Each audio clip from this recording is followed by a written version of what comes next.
In the month of Nisan, in the 20th year of King Artaxerxes, when wine was brought for him, I took the wine and gave it to the king.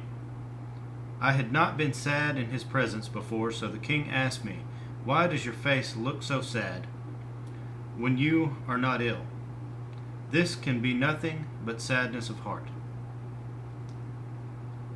I was very much afraid, but I said to the king, "May the king live forever.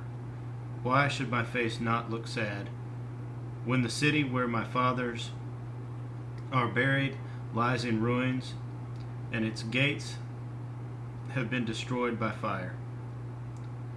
The king said to me, "What is it you want?" Then I prayed to the God of heaven, and I answered the king, "If it pleases the king, and if your servant has found favor in his eyes, let him send me to the city in Judah where my fathers are buried, so that I can rebuild it."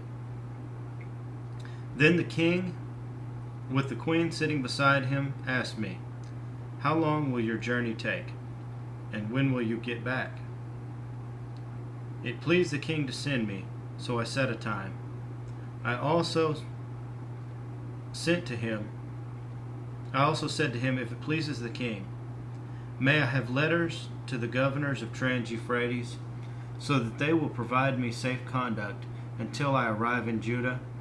And may I have a letter to Asaph, keeper of the king's forest, so he will give me timber to make beams for the gates of the citadel by the temple, and for the city wall, and for the residence I will occupy?"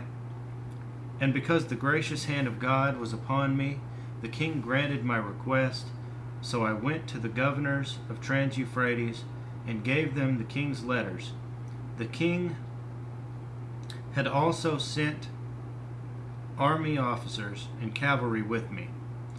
When Sanballat the Horonite and Tobiah the Ammonite official heard about this, they were very much disturbed that someone had come to promote the welfare of the Israelites.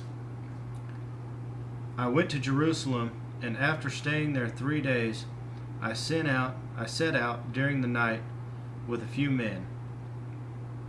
I had not told anyone what my God had put in my heart to do for Jerusalem. There were no mounts with me except the one I was riding on. By night I went out through the valley gate toward the Jackal Well and the Dung Gate, examining the walls of Jerusalem, which had been broken down, and its gates, which had been destroyed by fire. Then I moved on toward the fountain gate and the king's pool, but there was not enough room for my mount to get through. So I went up to the valley by night, examining the wall. Finally, I turned back and re-entered through the valley gate.